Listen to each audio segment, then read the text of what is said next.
Bem, amados irmãos, nós vamos dar continuidade às pregações, e isso é uma bênção do Senhor, podemos sempre ouvir a palavra do Senhor.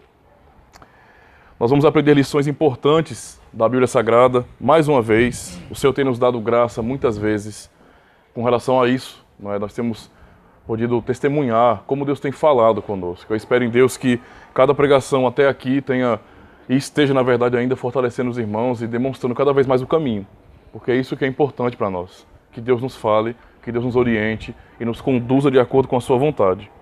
Hoje nós vamos aprender uma lição preciosa no texto de Malaquias. Eu queria convidá-los a abrir as suas Bíblias no texto de Malaquias.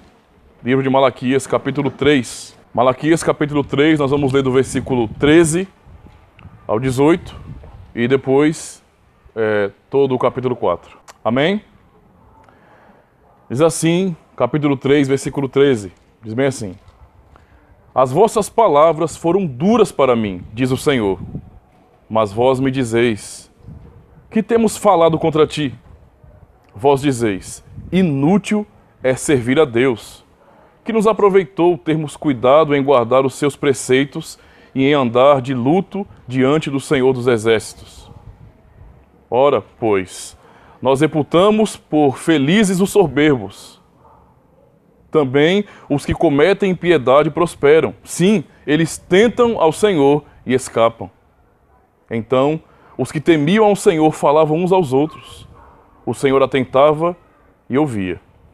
Havia um memorial escrito diante dele para os que temem ao Senhor e para os que se lembram do seu nome. Eles serão para mim particular tesouro, naquele dia que prepararei, diz o Senhor dos Exércitos. Poupa-los-ei como um homem poupa seu filho que o serve. Então vereis outra vez a diferença entre o justo e o perverso, entre o que serve a Deus e o que não serve. Capítulo 4 agora. Pois eis que vem o dia, e arde como fornalha. Todos os soberbos e todos os que cometem perversidade serão como restolho. O dia que vem os abrasará, diz o Senhor dos Exércitos, de sorte que não lhes deixará nem raiz, nem ramo. Mas para vós outros que temeis o meu nome, nascerá o sol da justiça, trazendo salvação nas suas asas.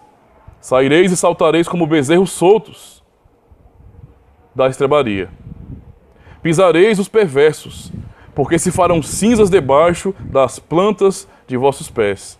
Naquele dia que prepararei, diz o Senhor dos Exércitos. Lembrai-vos da lei de Moisés, meu servo, a qual lhe prescrevi em Horebe, para todo Israel, a saber, estatutos e juízos.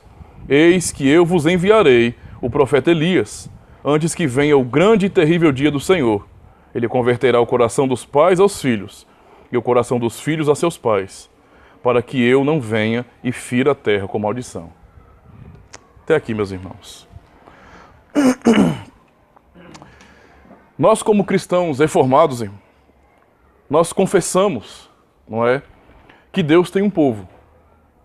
Nós não pregamos o tipo de religião onde Deus é um Deus individualista e trabalha meramente com indivíduos, não é, e ele não tem preocupação especial com o povo. Nós acreditamos que Deus tem um povo que ele escolheu na eternidade. Todos os indivíduos eleitos no mundo, não é, antes da criação, foram eleitos para comporem esse povo, para fazerem parte do corpo de Cristo. Então nós confessamos a importância da igreja, a necessidade da igreja, o valor e a glória do povo de Deus. A glória da igreja. Essa é a nossa confissão, é aquilo que nós aprendemos do Senhor, que Ele tem uma nação de sacerdotes, um povo que é chamado para a adoração, para servir ao Senhor. Nenhum dos povos da terra, não é, desde a antiguidade jamais teve tamanha bênção. E na verdade, mesmo nós que somos gentios por natureza, não é, fomos chamados para compormos também esse mesmo povo, para sermos incluídos nessa mesma raiz, que é Cristo Jesus, e nós somos esses ramos enxertados nessa raiz. Embora estejamos aqui no Brasil, fazemos parte de um mesmo povo. Somos todos filhos de Abraão pela fé. Deus tem um povo, e essa é a nossa confissão. E a esse povo, não é? Para a igreja do Antigo Testamento que Deus está se referindo aqui nesse texto. Todo o livro de Malaquias ele é muito importante, porque o livro do profeta Malaquias é, na verdade, Deus sondando o coração do povo. Porque externamente, em muitos aspectos, eles estavam indo muito bem. Eles estavam obedecendo às regras do culto. Eles estavam cultuando externamente como Deus havia ordenado. Eles estavam fazendo tudo isso. Eles entregavam os seus dízimos para mantimento, não é, da casa do tesouro, para mantimento do templo e dos sacerdotes, para a manutenção do serviço sagrado. Mas tudo o que faziam não tinha como motivação a glória de Deus. E nós podemos, de maneira muito clara, perceber isso. Todo o livro, que é bastante curto, não é? Apenas de 4 capítulos, nos demonstra de maneira muito clara esse diálogo que Deus faz com o povo por meio do profeta. Onde Deus, sondando o coração do povo, denuncia por meio do profeta a hipocrisia do povo. O povo aqui, nesse período, questionava o amor de Deus. Então, a primeira parte que nós aprendemos na pregação é justamente sobre a ingratidão desse povo. Quando nós observamos, por exemplo, o capítulo 1, o povo não reconhecia o amor de Deus. O Senhor dizia, eu vos amo. E o povo respondia o quê? No seu próprio coração. Eles não falavam abertamente, eles diziam no seu próprio coração. E Deus estava sondando o povo. Não é? Em que o Senhor tem nos amado? Fazendo pouco do que Deus havia dito em suas promessas. Em que o Senhor tem nos amado? E a resposta de Deus, eu os amei, os elegendo. O meu amor por vocês é demonstrado porque eu escolhi vocês. Eu amei a Jacó e aborreci a Esaú. Eu tornei aquele que era inferior, que tinha nascido depois, como sendo o herdeiro. Eu escolhi vocês. É isso que Deus está dizendo para o povo que ama o povo, e o amor de Deus ao povo é demonstrado pela eleição. Como nós aprendemos em Efésios capítulo 1, Ele nos amou na eternidade.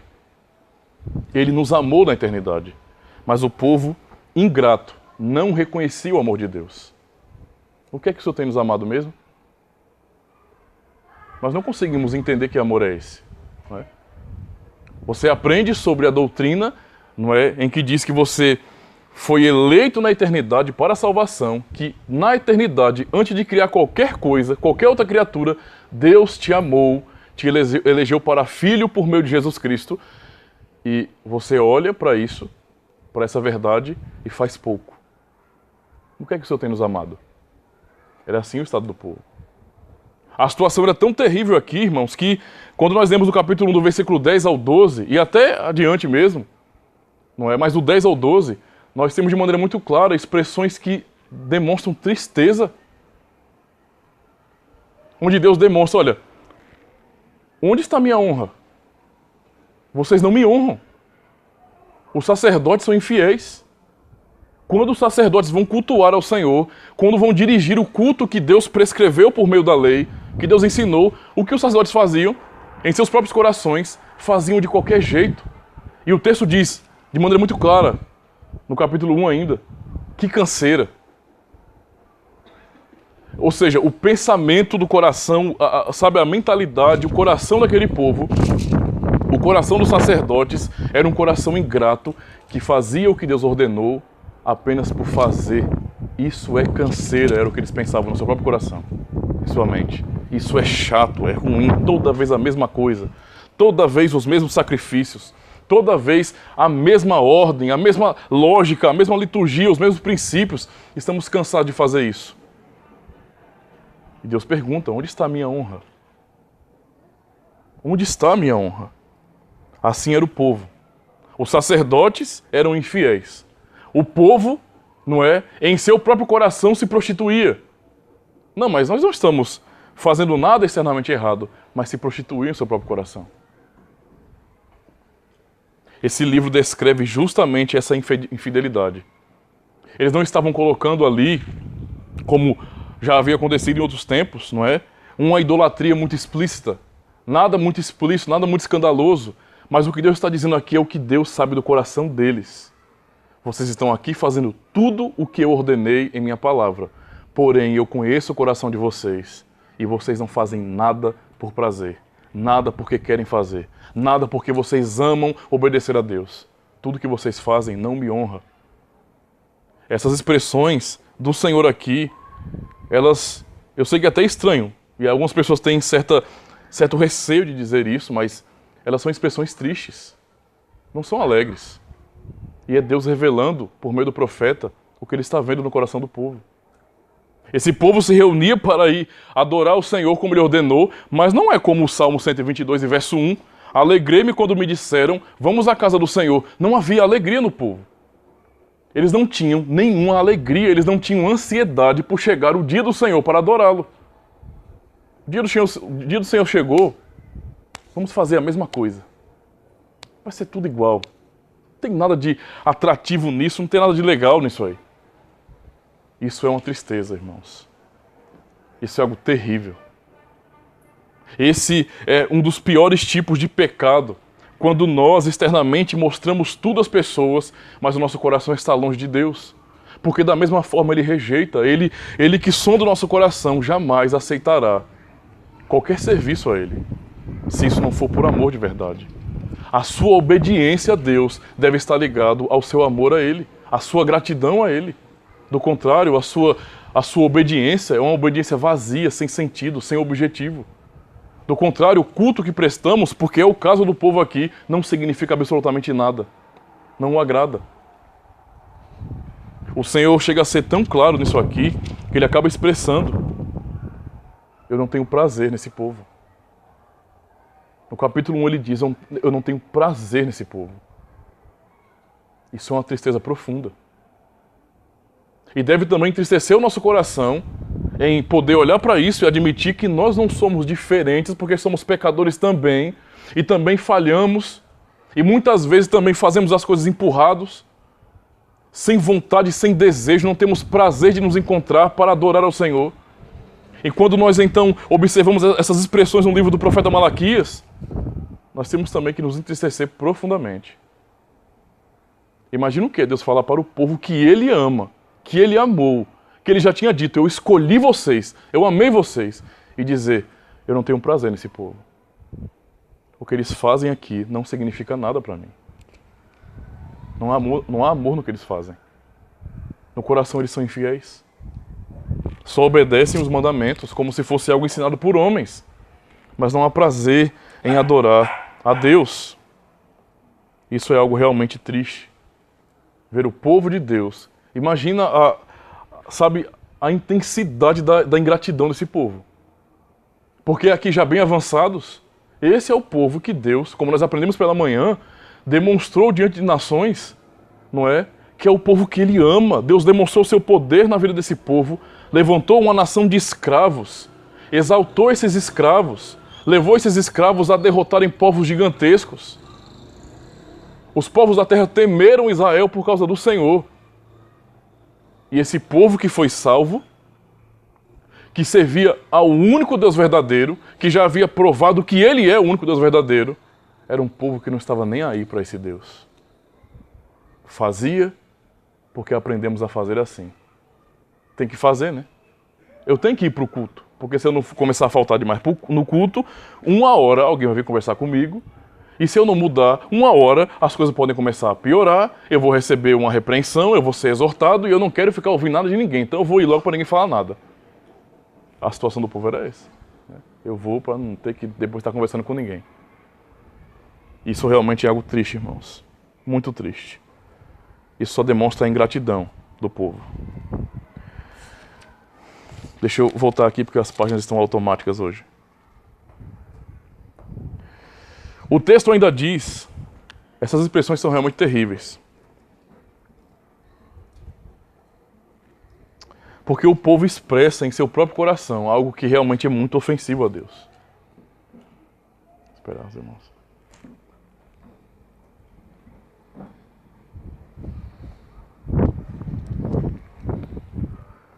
No versículo 14, olha quando Deus sonda o coração daquele povo, o que Deus está afirmando que o povo está dizendo em seu próprio coração. Vós dizeis, inútil é servir a Deus. É por isso que o texto começa dizendo, no versículo 13, as vossas palavras foram duras para mim, diz o Senhor dos Exércitos. O povo que viu o poder de Deus, que foi liberto, que provou maravilhas, estava dizendo no próprio coração: é inútil servir a Deus. É inútil. E esse povo estava fazendo comparações da sua própria vida com a dos povos vizinhos, como Israel tantas vezes foi tentado. Né? Tantas vezes Israel foi tentado assim, a olhar para os povos vizinhos e invejá-los. E acabar entendendo que o seu modo de viver é um modo de viver muito ruim, muito preso, muito chato, são leis absolutas, regras, e se não obedecer, não é, eu serei castigado. Com os outros povos não é assim. E acaba olhando para isso. Israel diz aqui em seu próprio coração: é inútil servir a Deus. Inútil é servir a Deus, e o que o coração do povo ingrato diz é justamente isso. Que nos aproveitou termos cuidado em guardar os seus preceitos e em andar de luto diante do Senhor dos Exércitos. Olha as expressões duras do coração daquele povo que não estava demonstrando amor verdadeiro a Deus. O que nos adiantou obedecer os mandamentos? Servir a Deus é inútil, era o que o povo pensava em seu coração. Fazer a vontade do Senhor, de nada, não trouxe nada em nossa vida. Nada, absolutamente nada. Do que adiantou obedecermos os seus mandamentos? E então o povo, no seu coração, diz, no versículo 15, ora, pois nós reputamos por felizes os soberbos, se referindo aos ímpios. O povo olhava para si, não dava valor para Deus, não confiava no amor de Deus, era ingrato e olhava para os ímpios e diziam: eles são felizes, porque eles fazem o que eles querem, né? Eles não temem a Deus, eles fazem o que eles querem. E o povo, começando a fazer comparações, diz de maneira muito clara também: os que cometem impiedade prosperam, sim, eles tentam ao Senhor e escapam. Olha para onde aqueles crentes do passado, a igreja do passado estava olhando. Vejam os ímpios. Me diga que vale a pena servir a Deus. Como? Me explique como obedecer a Deus, fazer de tudo o que Ele está mandando, cumprir as suas ordens, servi-lo de coração. Não vale a pena, porque nós olhamos para os ímpios, para as pessoas que não temem a Deus, e a impressão que temos é que eles prosperam, que eles crescem, que eles avançam, e nós ficamos parados. Como é que pode valer a pena servir a Deus desse jeito? Era que o povo estava pensando aqui, em seu próprio coração. E era isso que Deus estava denunciando nesse povo. Um povo que falava palavras duras em seu próprio coração, pensava, e para Deus eles pensarem é o mesmo que falar. Isso está claro para Deus. E isso realmente demonstra tristeza, demonstra ingratidão, demonstra incredulidade. Demonstra que eles estão olhando para os ímpios, para aqueles que não têm um único Deus verdadeiro, e estão invejando os ímpios. Estão desejando o tipo de vida que os ímpios têm. É como alguém que está na igreja, que faz parte da comunidade cristã, e então ele diz bem assim: olha, servir a Deus assim é muito chato, cara, é muito ruim. Tudo a mesma coisa, não é? Todo domingo, culto de manhã, culto à noite, pregação, louvores. Estou cansado de cantar os mesmos hinos. Estou cansado de ouvir aquele homem pregar a Bíblia. Estou cansado das pregações pela manhã, as pregações catequéticas. Todo mês é Santa Ceia, sabe? Estou cansado das assembleias, estou cansado de tudo aqui. É muito melhor o que o mundo está oferecendo. É um tipo de vida muito mais livre, você faz o que você quiser. Enquanto aqui você é constrangido pela pregação a lutar contra quem você é, a lutar contra o seu pecado, a entender que você é um miserável pecador. O mundo está dizendo que você é bom, o mundo está dizendo que você é legal, o mundo está dizendo que você... Não se preocupe, Deus não vai mandar você para o inferno, porque você é uma pessoa boa, você faz bem ao próximo. É isso que o mundo está dizendo todos os dias.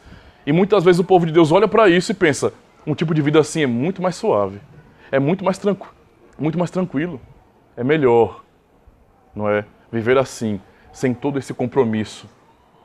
Há pessoas que, como esses aqui, que queriam fazer isso, seu próprio coração faziam isso, não é? Para que estar na igreja, para ser tão cobrado? Vale a pena? Era o que eles pensavam. E era isso que Deus estava denunciando do coração desse povo. Ingratidão, infidelidade, desprezo ao Deus que os havia salvado, que os havia salvado. Desprezo ao único Deus verdadeiro. Desprezo ao Senhor Todo-Poderoso. E olhando para o mundo e desejando o que o mundo tinha. Nós aprendemos no Evangelho, na primeira carta de João, nós aprendemos isso, também tanto no próprio acampamento como na pregação seguinte, ao chegarmos ao acampamento, Não ameis o mundo, nem que no mundo há. Aqueles que amam o mundo, o amor do Pai não está nele. Vocês lembram disso? Pois é, esse povo amava o mundo. Dizia que os ímpios é quem eram felizes. E eles, como povo de Deus, eram infelizes. Não tinham prazer, achavam canseira servir a Deus. Mas o texto, irmãos, demonstrando a infidelidade do povo, ainda assim, o Senhor demonstra a sua fidelidade. Deus não simplesmente abandona o povo por causa disso. Deus está indignado, por isso que está revelando isso ao povo. Mas Deus mostra aqui que Ele é fiel. Que apesar do desvio no coração do povo, de um povo que não amava mais ao Senhor, que não se importava com Ele, que fazia tudo de qualquer jeito, Ele está aqui demonstrando que Ele preserva sempre um remanescente fiel. E então Ele diz, no versículo 16, então, isso é Deus sondando, então os que temiam ao Senhor falavam uns aos outros.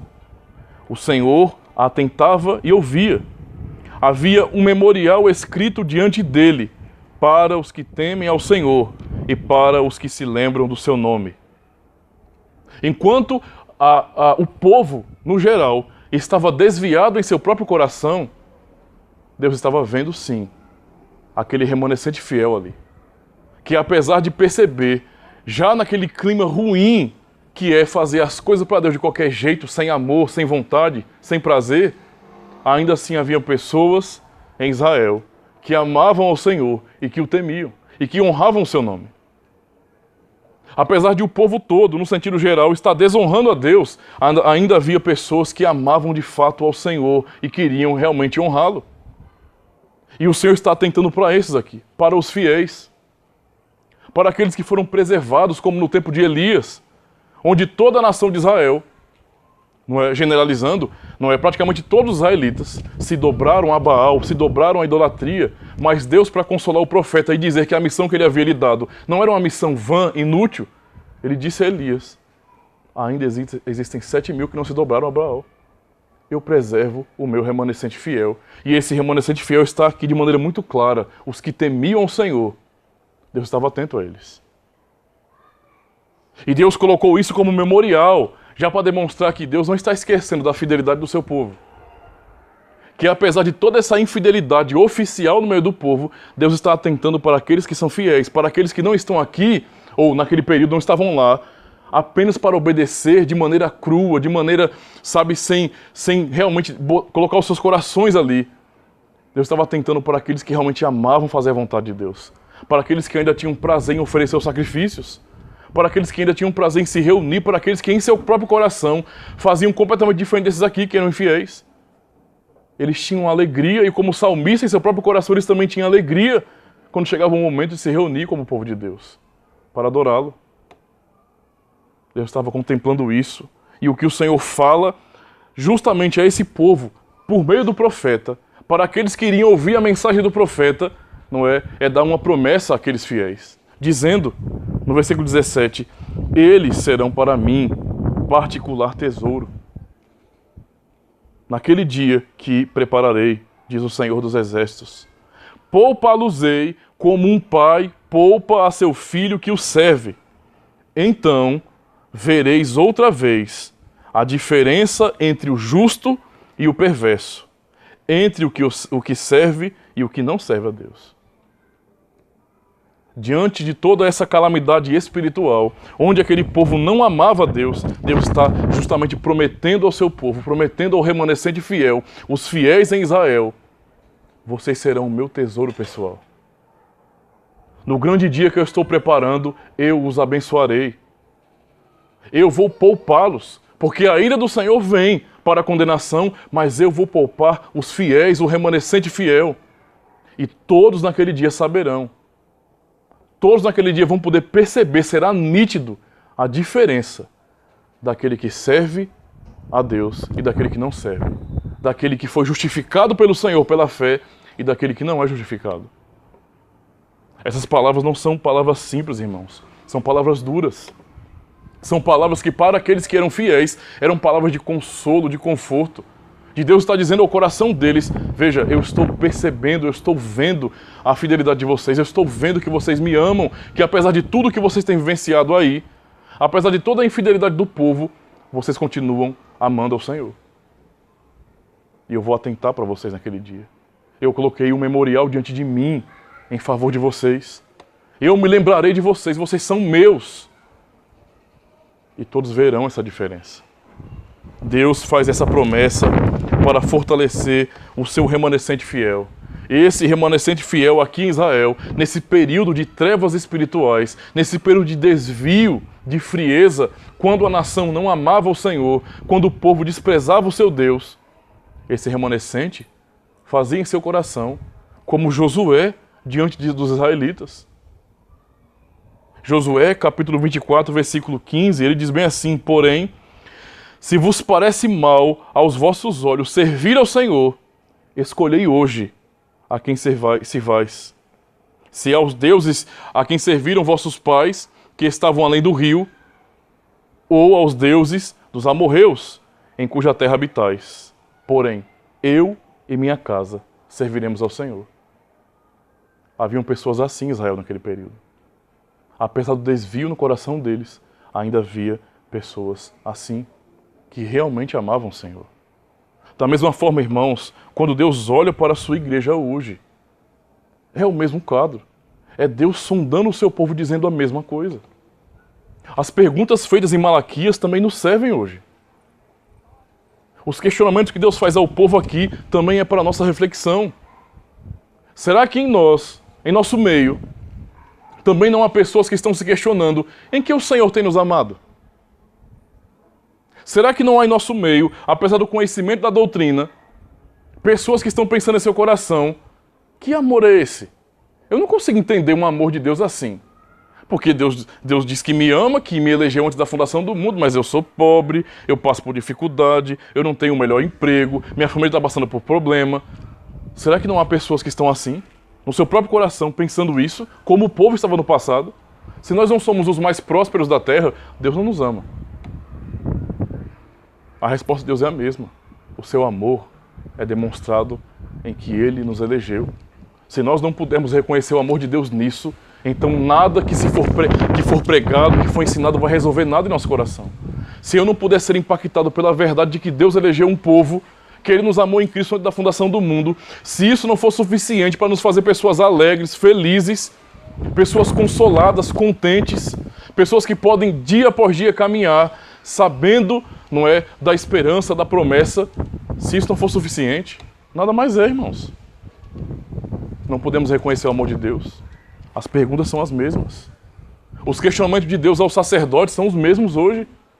Quando Deus olha para nós, as perguntas são as mesmas. Vocês têm me honrado no quê? O que vocês fazem para mim, e diferente daqueles, não é? Daquele povo, da antiga aliança, que dependia ainda de sacerdotes humanos, porque era uma igreja ainda imatura, hoje, nós em Cristo somos todos sacerdotes. Deus nos fez em Cristo uma nação de sacerdotes. Isso quer dizer que cada um de nós tem acesso direto ao Pai por meio de Jesus Cristo. Quer dizer que Ele ouve nossas orações. Quer dizer que Ele recebe os nossos louvores. Então, do mesmo jeito que Ele disse aos sacerdotes no passado, também o questionamento vai para nós hoje. Nós, que confessamos o sacerdócio universal de todos os crentes, que sabemos que o nosso único mediador é Jesus Cristo, será que a nossa adoração, será que a nossa vinda ao culto não é como era para os sacerdotes, uma canseira? Será que estar aqui para nós também não é enfado, não é cansaço? Eu poderia estar em lugares melhores. Eu poderia ter saído para viajar, eu poderia ter ido para Maceió, ido para a praia, eu poderia ter ido para uma pizzaria, eu poderia ter ido para algum evento que vão inventar no final de semana, um evento para casais, um evento para muitas coisas. Eu poderia estar fazendo um monte de coisa diferente. E vim aqui é porque, né, eu tenho que vir, porque se eu não aparecer aqui, vão falar, cara. O pessoal vai começar a ficar preocupado, o pastor vai começar a cobrar, de repente, em algum momento, toma um WhatsApp, depois me encontra na rua, porque você não foi para o culto? Eu não quero passar por isso, então é melhor que eu venha. Será que não é essa também a nossa motivação ao vir ao culto? Porque Deus está sondando o coração do povo, e o sondar do Senhor vale para nós também do mesmo jeito. Não é canseiro estar aqui? Você sente que estar aqui é o melhor lugar onde você poderia estar? Ou é o contrário? Ou você poderia estar em muitos outros lugares? E até pensa nisso. Isso realmente é muito importante para a igreja. Deus sondando o seu povo. Aquele povo, irmãos, era tão infiel, que mesmo as ofertas que traziam, veja, a questão não é dinheiro, não tem nada a ver com dinheiro, nunca teve. Quem está preocupado com dinheiro é avarento. Tanto pastores que são ladrões, como pessoas que também são doidos por dinheiro para ser igual a esses pastores que são ladrões, que acusam. A questão não é dinheiro. Deus falou sobre o dízimo que aquele povo roubava. Para que era o dízimo? Para a manutenção do templo.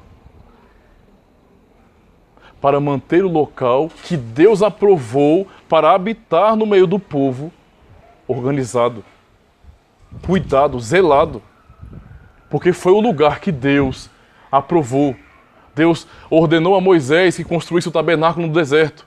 Mas quando o povo já havia se estabelecido em Canaã, no tempo do rei Salomão, Salomão construiu o templo e Deus aprovou o templo de Salomão. O dízimo era para manter isso. Era para manter os sacerdotes que precisavam dedicar a sua vida de tempo integral para oferecer sacrifícios diários no templo. Para cuidar do serviço sagrado. E o culto é o centro do povo de Deus. E o tabernáculo é o símbolo do culto. O templo é o símbolo do culto. E o povo estava roubando Deus até nisso. Olha aqui, para a igreja. Tanto faz como tanto fez. Se teremos um ministro da palavra, se teremos onde nos reunir, tanto faz. E de maneira bastante, não é, cínica, o povo perguntava em seu próprio coração: em que temos te roubado? E o Senhor diz: nos dízimos e nas ofertas. Vocês têm me roubado nisso. Vocês têm me roubado nisso. Vocês não têm zelo por minha casa. Enquanto Cristo, quando veio, no período do Novo Testamento, disse: o zelo por tua casa me consome. E o povo de Deus não tinha zelo pela casa dele. Era essa a situação do povo. E diante disso, Deus diz em sua palavra de maneira muito clara: eu vou demonstrar a diferença entre esses que são infiéis e que não amam ao Senhor e aqueles que foram realmente chamados, aqueles que realmente amam ao Senhor, aqueles que realmente temem ao Senhor. Todos verão a diferença. Todos saberão. Essa foi a promessa do Senhor para esse povo. Esse povo que eu amo, esse povo que é um remanescente fiel, será o meu tesouro pessoal. O meu povo fiel, diferente desse povo infiel, que não me dá prazer. Esse era o quadro terrível em Israel, mas Deus fez a sua promessa. Deus fez a promessa porque havia um povo ainda que não dizia em seu próprio coração que inútil era servir a Deus. E como é que Deus cumpre essa promessa? O que nós podemos aprender mais sobre essa promessa? No capítulo 4, prosseguindo a mensagem de Malaquias, ele diz: pois eis que vem o dia e arde como fornalha, todos os soberbos e todos os que cometem perversidade serão como restolho. O dia que vem os abrasará, diz o Senhor dos Exércitos, de sorte que não lhes deixará nem raiz, nem ramo. A palavra do Senhor para os infiéis é uma só. Quando esse dia chegar, esse dia do juízo, vocês todos serão destruídos. Não vai sobrar raiz nem ramo. Vocês serão como restolho, vocês serão abrasados, vocês serão destruídos por sua infidelidade. Quando esse dia vier. Deus é duro quando fala dessa vinda. E então o que ele diz a esse povo, que o servia de coração, em meio a toda aquela corrupção espiritual, são palavras realmente de consolo e de exaltação. Quando ele diz no versículo 2, mas para vós outros, que temeis o meu nome, nascerá o sol da justiça. Enquanto que para os ímpios, para aqueles que não temiam o Senhor promete punição eterna, o Senhor promete juízo, condenação, destruição. Deus está prometendo para os fiéis que sobre a vida deles nascerá o sol da justiça. E o sol da justiça, como ele diz aqui, trazendo salvação nas suas asas. Saireis e saltareis como bezerros soltos da estrebaria. Vocês provarão o que é verdadeira alegria quando o sol da justiça raiar sobre a vida de vocês. Porque vai raiar sobre a vida de vocês. Vocês provarão a salvação que virá sobre a vida de vocês. E do que o Senhor estava falando aqui, sobre o que ele estava profetizando. O Senhor, irmãos, estava profetizando justamente sobre Jesus Cristo. Ao contemplar o povo infiel, o que ele promete é que esse povo seria o seu tesouro pessoal, um povo que seria, nesse sentido, honrado, abençoado, um povo fiel. E essa fidelidade, que demonstraria o amor de Deus pelo povo, seria por meio de Cristo. Porque Deus promete o sol da justiça, e o Novo Testamento nos ensina de maneira muito clara o que o anjo disse para Maria. Esse sol da justiça viria com salvação em suas asas. E o povo de Deus saberia o que realmente é alegria. E o que o anjo diz a Maria? O anjo diz a Maria: ela lhe porá o nome de Jesus, porque ele salvará o seu povo dos pecados deles.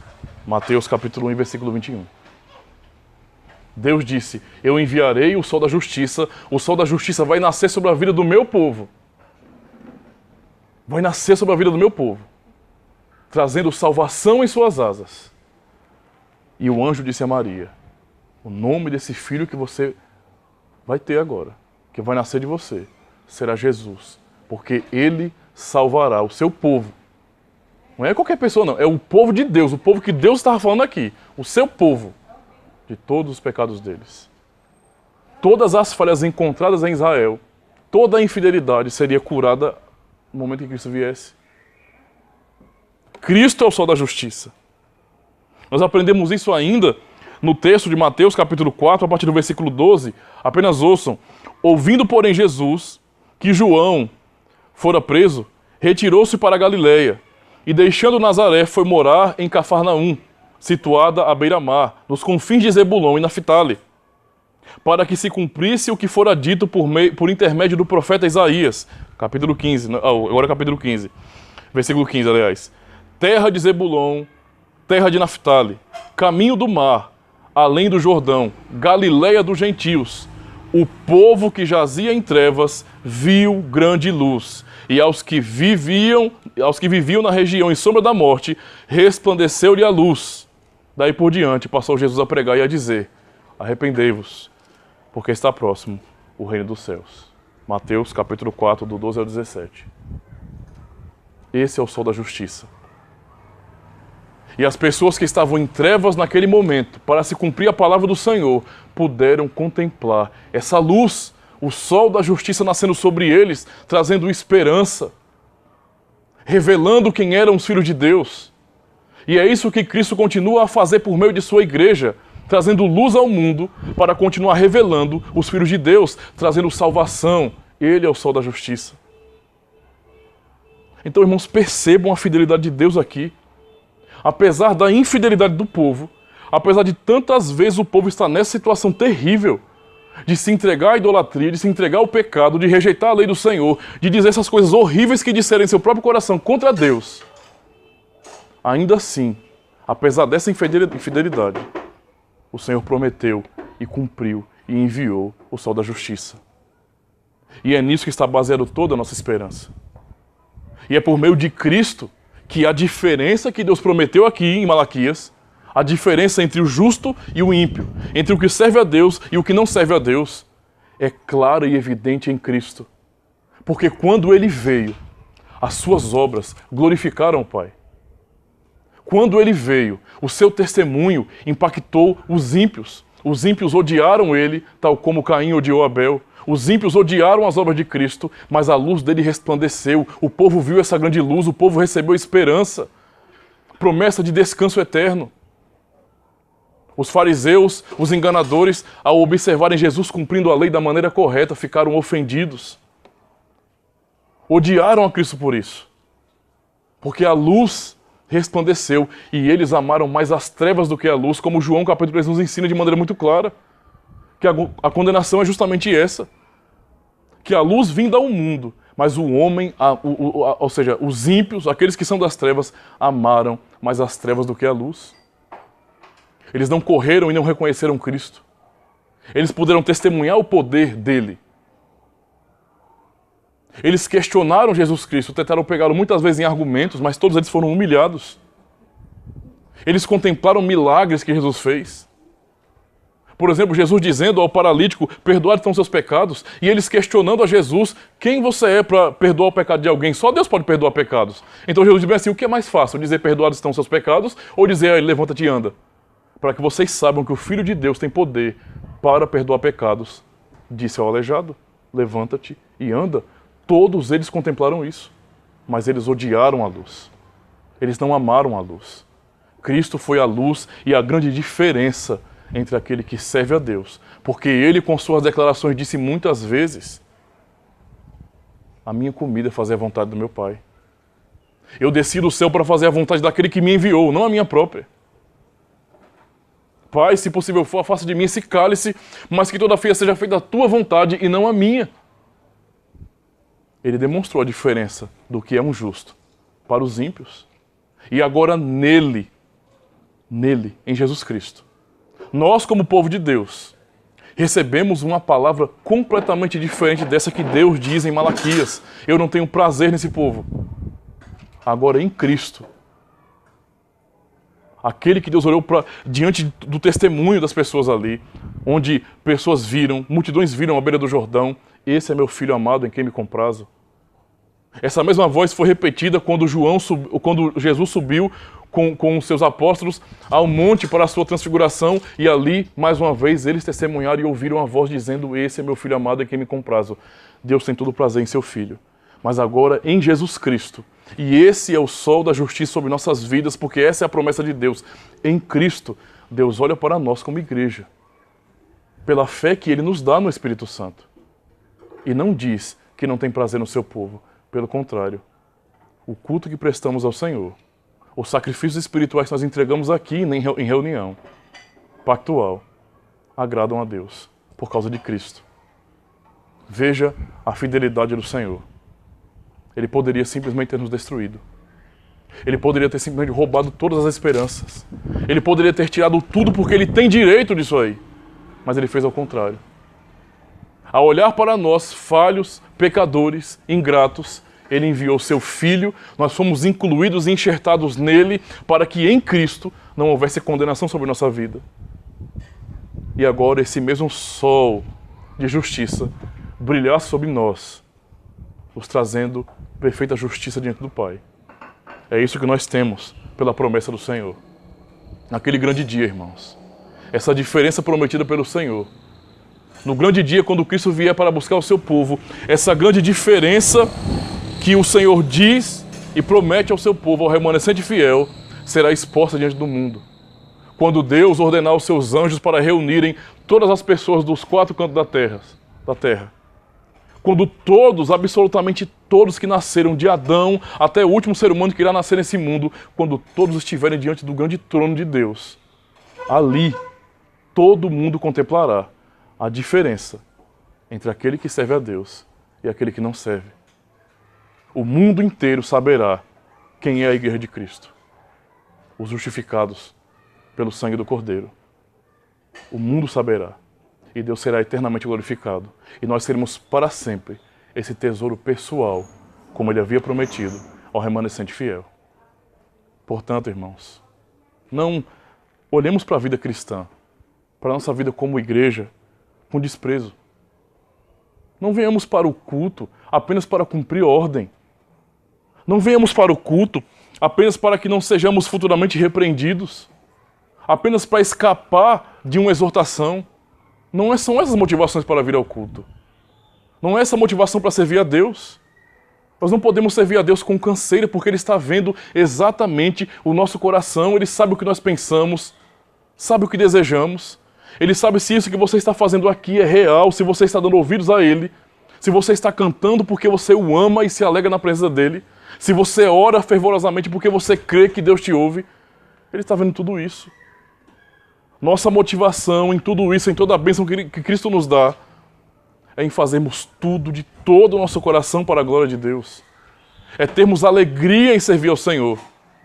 É ansiar para que chegue o domingo, para que chegue o dia do Senhor, e estamos reunidos com nossos irmãos e podemos dizer em nosso próprio coração, em nossa própria vida, como salmista: alegrei-me quando me disseram, vamos à casa do Senhor. O que Deus quer é que seu povo tenha alegria, tenha prazer em dizer bem assim: chegou a hora do culto. Eu estou ansioso para me reunir com os meus irmãos, aqueles que são meus irmãos por meio de Jesus Cristo e que morarão comigo por toda a eternidade, e por toda a eternidade poderemos adorar o Senhor. Eu quero me reunir com eles, eu quero me alegrar cantando com os meus irmãos, eu quero ouvir a palavra com fé verdadeira, eu quero sair de um culto alegre, consolado, exortado, fortalecido em minha fé. Eu quero voltar para casa e aplicar tudo aquilo que eu aprendi no culto, e eu quero desejar que Deus me abençoe durante toda a semana, para que no próximo domingo, mais uma vez, eu tenha a alegria, a bênção de poder estar mais uma vez na presença do meu Deus. É isso que nós aprendemos com essa palavra, irmãos. Nossa motivação é essa. Nossa motivação deve ser essa, porque Cristo já nos deu tudo. Nós não estamos correndo atrás de salvação, Ele já nos salvou. Nós não estamos correndo atrás de escapar do inferno, Ele levou o nosso inferno nele. É o que nós confessamos no credo apostólico, que Ele desceu ao inferno porque Ele levou o nosso inferno sobre Ele. Ele tomou o cálice da ira de Deus em nosso lugar. Então tudo Ele nos deu para que pudéssemos de coração livre, de consciência livre, adorar o Senhor sem peso nenhum em nosso coração, mas livres. Reconhecer que Ele é o nosso pastor. Reconhecer que toda a alegria que precisamos está no Senhor. Deus não aceita um culto onde as pessoas não o amam de verdade. A mesma motivação que Deus deu ao remanescente fiel no passado é o que o Senhor nos dá hoje.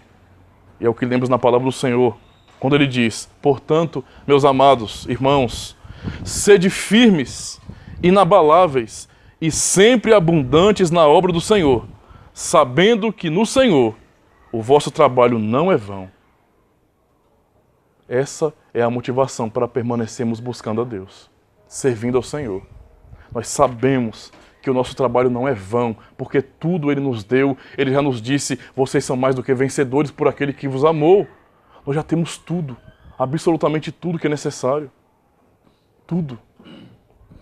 Todo o nosso esforço vale a pena. Foi isso que Ele disse para o seu remanescente fiel no passado. Eles vão saber que valeu a pena vocês permanecerem fiéis. Vocês amarem o Senhor de verdade. Valeu a pena cada dia que vocês foram para o culto, que vocês se esforçaram em sair do lar de vocês para se alegrar na presença dEle. Tudo isso valeu a pena, porque a eternidade será exatamente assim. Exatamente assim. Para sempre. Vamos adorar o Senhor. Vamos conhecê-lo mais e mais. Essa é uma bênção que Deus nos dá uma pitadinha dessa bênção. Não é? É um antegozo, uma antecipação pequenininha ainda, para nós termos a noção, não é, de como será quando Cristo vier e buscar o seu povo. E de uma vez por todas o sol da justiça prometido pelo Senhor aqui raiar, a ponto de nós sermos conhecidos no mundo como filhos de Deus. Sermos revelados no mundo como filhos de Deus e podemos contemplar toda a criação sendo restaurada. Para a glória do Senhor. Amém.